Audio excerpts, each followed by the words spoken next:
Tell us what you know about the tax bill. Nothing. Explain the tax bill. It's fucked. This saved my life multiple times. I wouldn't go anywhere without Tums. And my name's Tom. Tom's Tums. Welcome back to our first episode of Through the Curtains. Today you just have Shane and myself, and we're going to be talking about the tax bill. It was surprisingly difficult to research.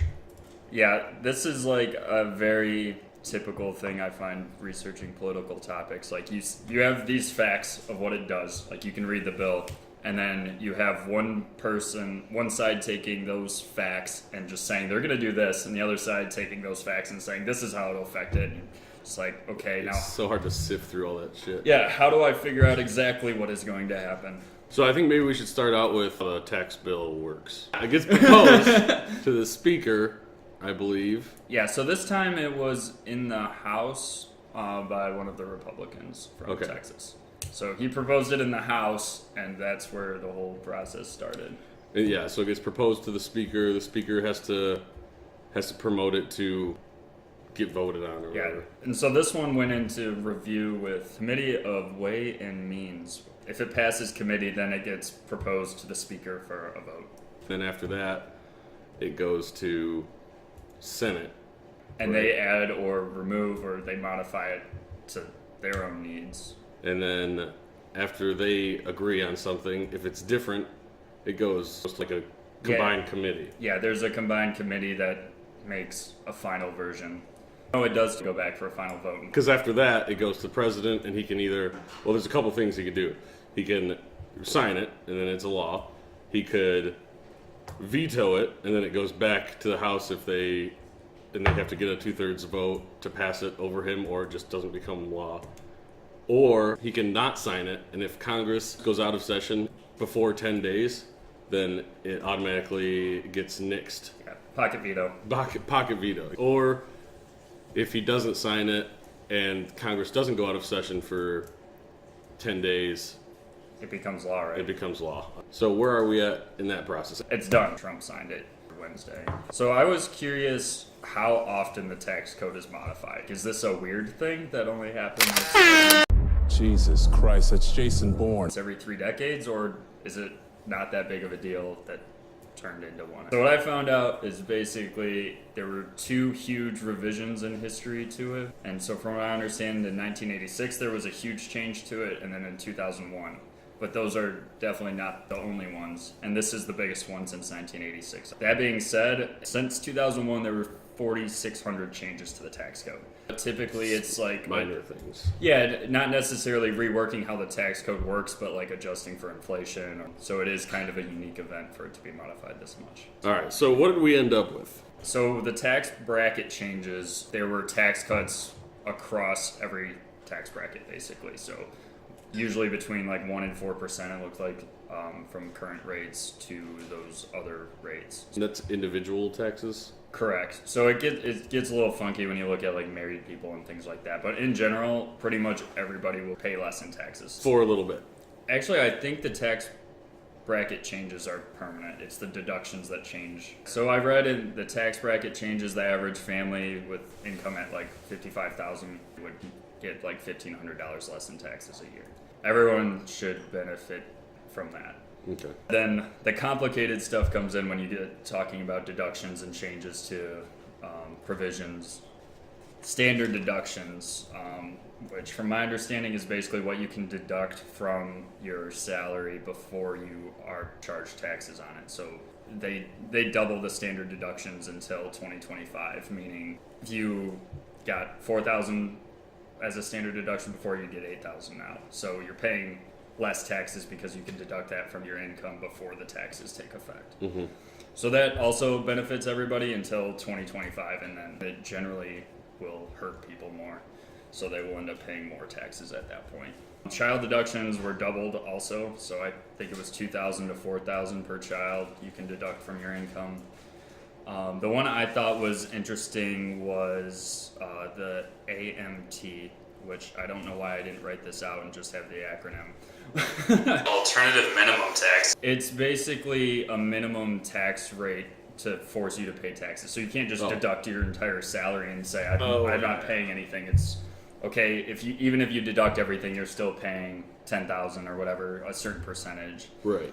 It was changed from $164,000 a year to $1 million, where it takes effect with deductions. So it largely benefits wealthy people. So like if you make $750,000 a year and you deduct $650,000 off the taxes, so you're only getting taxed on a small fraction of that. Jeez. So it was basically increased to benefit the wealthier side of people. Right. The next one is state and local taxes. Tax deductions were capped at $10,000, which is a provision to prevent you from paying taxes on taxes. So you can deduct state and local taxes from your salary, so you don't get taxed on what you're paying in taxes. Right. But they capped it at $10,000. So if you live in a high tax state, you might end up paying taxes on your taxes. Oh, jeez. So it's not, that one doesn't benefit like poor people, wealthy people more. It's just if you live in a high tax state, that will happen. And then the last note I have is the healthcare mandate. So they're getting rid of the penalty if you don't have healthcare. So that's them trying to that's their first stab at the Obamacare, I guess. Correct. So those were the main points I wrote down for what the bill does. Actually, the last thing is there's an estate tax. It's from 5.5 million property to 11. Yeah. In 2015, it'll be gone in 2024. Okay. Do you want to jump into how these will affect different people? Let's do that. So we can talk about the tax bracket changes, that those largely benefit everybody, but whether that's going to do much, I think it's kind of up in the air. I think we have the issue they're trying to solve, I don't think can be solved with tax bracket changes. No, it doesn't. It seems like that's such a small way. I don't know. It doesn't seem like it would do much. Like if you're poor and struggling, I don't think being given like $800 is going to change your living situation too much. I mean, it'll be nice to have that extra money, but at the end of the day, taxes provide all of us a service in different ways, right? So like we get libraries and schools and stuff like that out of it, and we get a military, and like taxes are something we all should come together and agree on. These are the things we want to provide for like American citizens. So cutting taxes, I don't know if it's the best way to do that, because then you're cutting the country's income. Right. Yeah, I see that. It's like everybody's like, oh, this benefits everybody because we get lower taxes, but it's less money to. Yeah. So I saw Paul Ryan made a comment that it would increase the GDP by 3.5% next year, which is incorrect. Normal estimates are around 0.8%. Mm-hmm. So, but it's still an increase. Correct. That comes out to around $400 billion over, I think, 10 years or something. But in the same period of time, it increases the debt by a net of $1.4 trillion. So basically, it increases the debt of $1.4 trillion if nothing else changes. Correct. Right. So basically, we're cutting so much income from the country without taking in more taxes and not generating more. Yeah, we're cutting a lot of taxes without cutting a lot of programs, things that the government does. Yeah, and that's one of the things that the tax bill is criticized for. Is it seems more of like not necessarily a tax bill and more of a social thing that Republicans are pushing their agenda through. So, for example, Paul Ryan mentioned that they're going to be taking a hard look at cutting Social Security and Medicaid and Medicare in order to make up the differences. You can control a lot through taxes, and that was one interesting article I read on this, is you can use tax deductions to push the country in different ways. Like, if you notice people aren't investing in their 401ks enough, you can give deductions on investments and that sort of thing. And so that seemed like what this bill was aimed at more, to me at least. That's an interesting point. It's not just about the taxes, it's about in the future that they're going to try and push or whatever. Exactly. So for the provisions, the standard deductions, I think it's the same thing as the tax bracket. It'll benefit everyone until they're not there in 2025 anymore. And then at that point, around 60% of people will end up paying more in taxes than they do now. Yeah, it seems like that's kind of there to make the pill a little harder to swallow at the beginning, and then it'll start tasting worse. Yeah, exactly. The child deductions, that also kind of benefits everyone, especially large families. Seems like an incentive to have children. I don't know if we need that, but More tax income. So we can jump into the business side of things if you all right, want. let's do it. Okay, so for the business stuff, I think this is where most of the controversy comes, in my opinion, because a lot of the criticisms have been this is a tax cut for corporations and whatnot, so we can check out if that's actually what it is or not. The overlining thing is that they're cutting the corporate tax rate from 35%, which is the largest in the world actually, down to 21%, which is like the fourth highest in the world. Trying to encourage corporations to stay here and keep their profits here. Face value, that's not a bad thing. Yeah, so the real question is whether that will actually do what it's intended. And so I looked into that a little bit, and the Congressional Budget Office had a report on it saying that due to all the current tax loopholes and all the problems with our tax code with how complicated it is, corporations today pay on average 18% corporate tax. So the next major point is the alternative minimum tax is completely repealed for corporations. So that means if they are able to deduct most of or all of their income, they don't have to pay any taxes. And then there's some provisions in there for bringing profits back to the U.S. So a lot of companies have overseas accounts, and I mean, we've seen that with like the Panama Papers. Yeah. So they're trying to give incentives for them to bring profits back by lowering the tax rate if they just transfer the money back over. And then one of the most controversial ones aside from the corporate tax rate is pass-through taxes. So if you own an LLC or a sole proprietorship or something, you get 20% tax deduction right off the profits. So it provides a big incentive for LLCs and sole proprietorships. Just to clarify, is it 20% on the taxes? You deduct 20% of the income from the business or from like the person who runs it? The pass-through income. So the income from the LLC tied to the person. Tied to the person.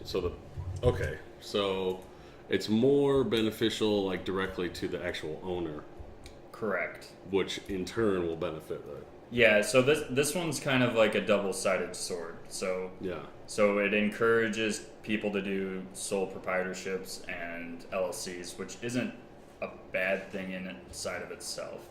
But I think where the bad part comes is it almost adds another loophole to the tax code where you can set up a sole proprietorship or an LLC just to do the pass-through income to get 20% off your taxes.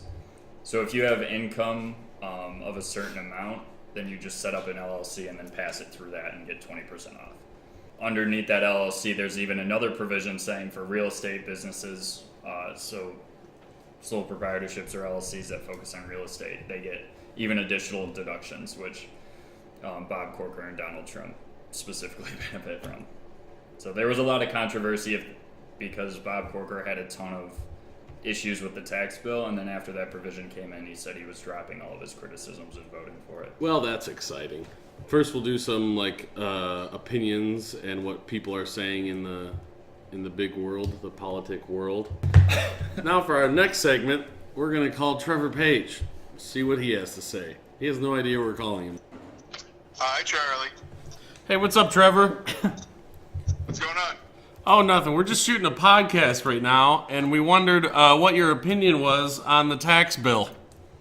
Oh, I love it. Being a part of the 1% really, it really helps me out. My corporate jet. And, I just like fucking over the poor. It's nice.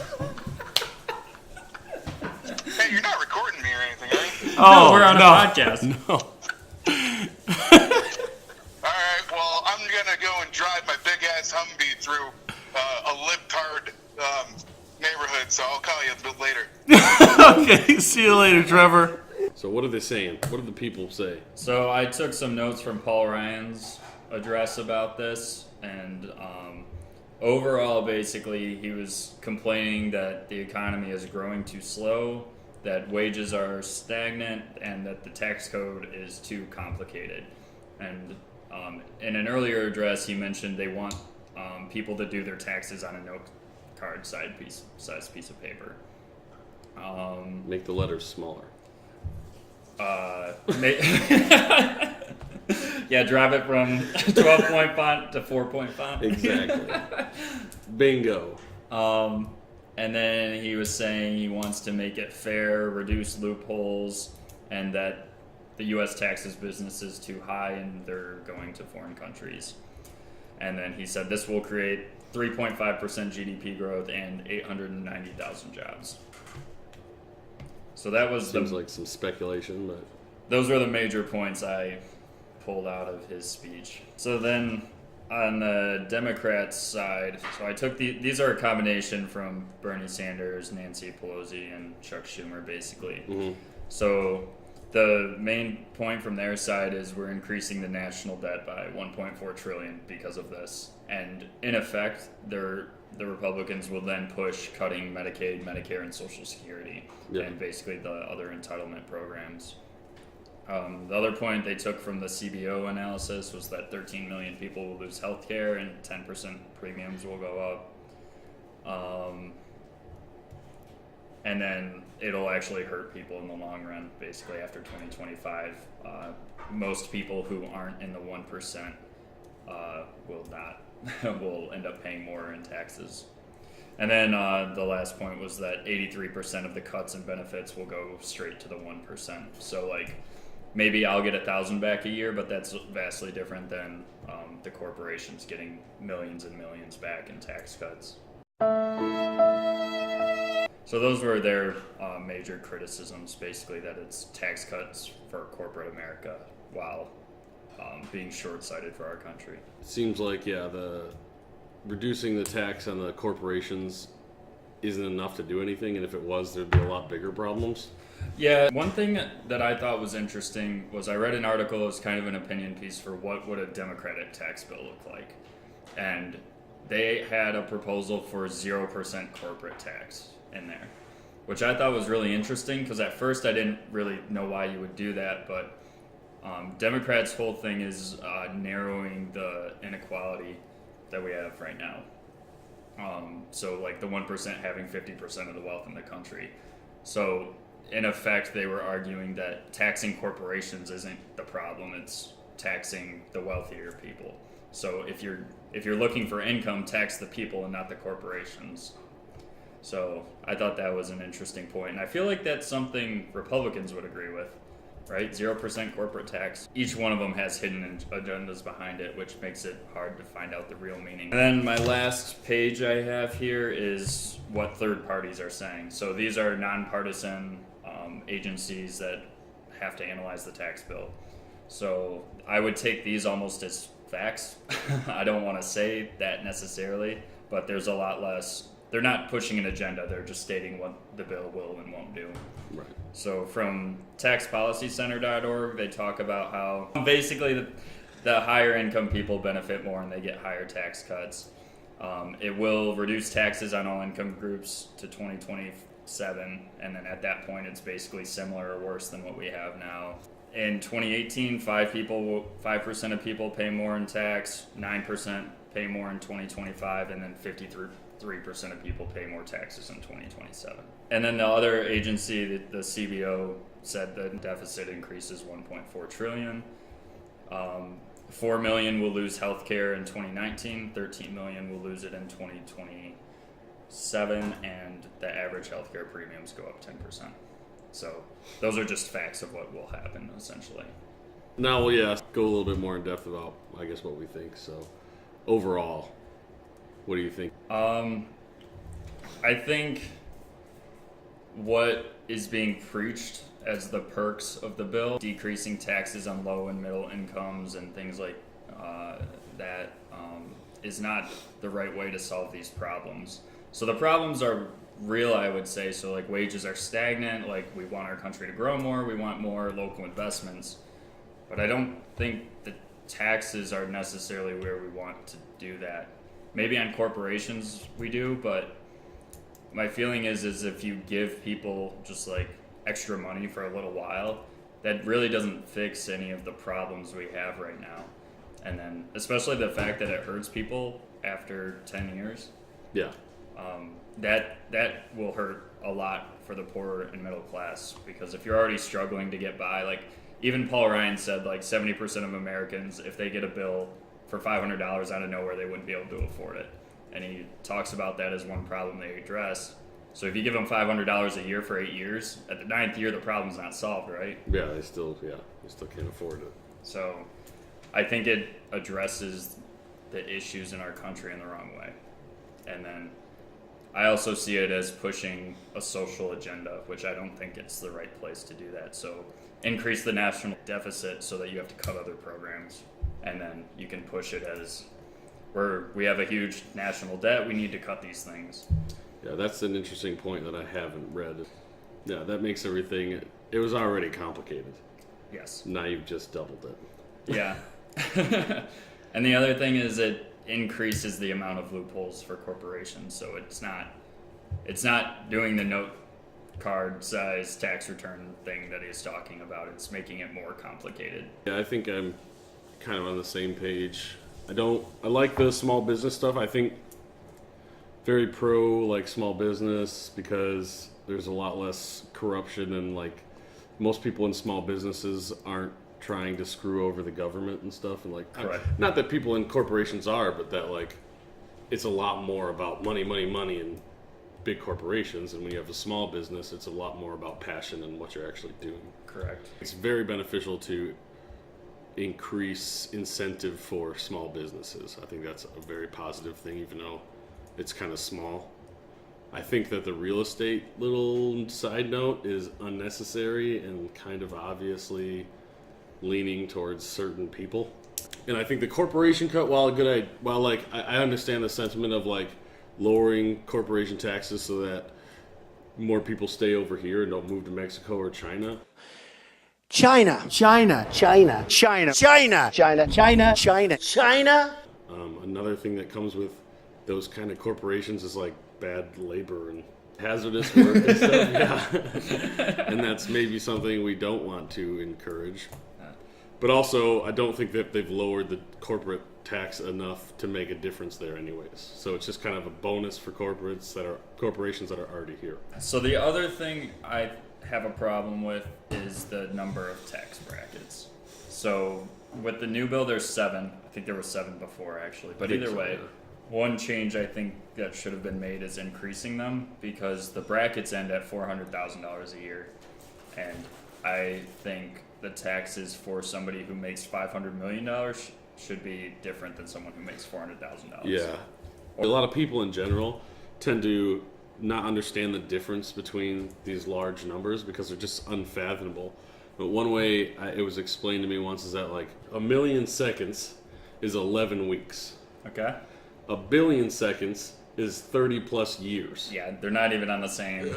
That's ridiculous. That's totally a millionaire is poor compared to a billionaire. And I think that's one thing that's left out of the tax code that should be changed, is addressing inequality, not by shifting around deductions for 8 years, but... And I also, bless me, I'm still forming my views on that too, because I do think inequality is important for innovation, and I don't think that everybody should be making the same paycheck. The opportunity should be there for people who want to work harder and give more to the economy or whatever. But I think it's disproportionate into who's creating more for the economy and who's getting paid more. I feel like you get to a certain level where you end up not putting anything back into the economy at all, and you're just like, you're making money off of interest and stuff. It really sounds like this bill is trickle-down economics. Oh, absolutely. But I haven't heard anybody say it, and I'm like, how is this not? It just seems so obvious. I think since Reagan, they've shifted their wording. So yeah, because we know it doesn't work like that. Yeah. It's more complicated. We'll at least say it's a fact that it doesn't work. Yeah, so there needs to be different incentives for investing back into the economy. Yes. You should get taxed less for investing, for the money that you invest directly back into the economy. Correct. That would be interesting, but how the hell would we do that? I don't know. That's what politicians are there for, right? Yeah. But come on. Yeah, so I guess to summarize my views is I think the tax code was bad before, and I think this makes it worse. I can say that. I don't know how much worse because I think it was pretty bad before. Yeah, that's the thing is I don't know how to quantify how worse it is. I think the national debt point is going to be important in future years, but I think it's bad. I think the 1.4 trillion number deficit is bad. Mostly not just because about the debt, but because about the future social things that it'll bring up, and they might cut stuff, and that seems to be the idea. So the last thing is, out of all this mess, generally, like, what might make a better bill? So, okay, we'll just start at the beginning, which we started on tax brackets. So Right. for me, I don't know about more tax brackets yet, but at least more spread apart. yeah, it You shouldn't want be some to be at the higher level, yeah, not $20,000 divisions, but million. Right, but Yeah. there's that much inequality right now, so we should be accounting for that Yeah. in taxes. So for me, I think the main thing is addressing the inequality in a smart way, and I don't know what specifically there is to do for that. I would hope. Yeah, if we could somehow tax based on how much you're affecting the economy, Yeah, I feel like that's a huge overhaul, but I feel like that would be that'd be really interesting. Yeah. Like how much of the money you're investing in America, and the other thing is I do agree that promoting small businesses is good, which this kind of does. that's the part I kind of like about it. I think that, like I said, the real estate part shouldn't be in there. But I think it should be encouraged for people to start their own businesses. Like if you have a passion and you want to. Less barriers to entry. Yeah, and I know a lot of people who start small businesses struggle a lot because you have a huge upfront investment. It's stressful. You're working tons of hours, being the only employee or one of a couple, and I don't know. That's what makes America, right? Is innovation and startups and Yep. people making it themselves. So I think focusing. Pull yourself up by your bootstraps, right? Yeah, You because ever thought that's about that? That's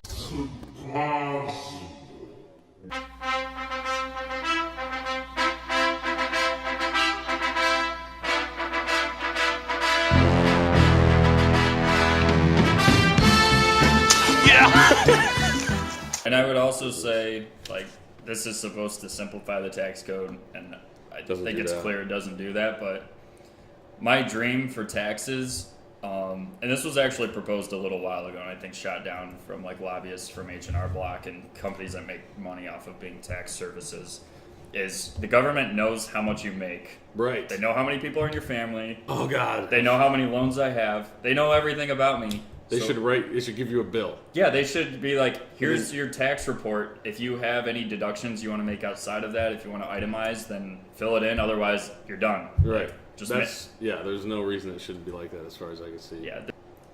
I don't know if that is going to happen even under a Democratic Congress, you know. Yeah. And I think to the simplification point, I definitely agree we want it to be more simple on the front end for the users like us. But on the back end, I think it could probably be more complicated and nuanced at least. Yeah, I agree. It can't be simple on the back end. You can't just say, these people get taxed this much, done. That's the problem with like the flat fixed rate or whatever. Yeah. It's like it just doesn't work like that really. Yeah, I agree that it has to be complicated by nature to be fair. It's maybe a necessary evil. Maybe not. Maybe I'm wrong. Who knows? That's what we'll try and find out, I guess. I have a question. Yeah. Yeah. What are you guys looking forward to in 2018 with the show? Oh, this yeah, show. this is our end of year show. Hey. Looking to reach more people in Hungary. Yeah, we realize we have a very large demographic there. Yeah, 1% of our viewers are from Hungary, so. It's the second largest outside of the U.S. Lacey gently wafting curtains. Here we have. You guys want some venison for dinner? Hey, dear. Fuck your cookies. Time to look up what AMT means. Beautiful!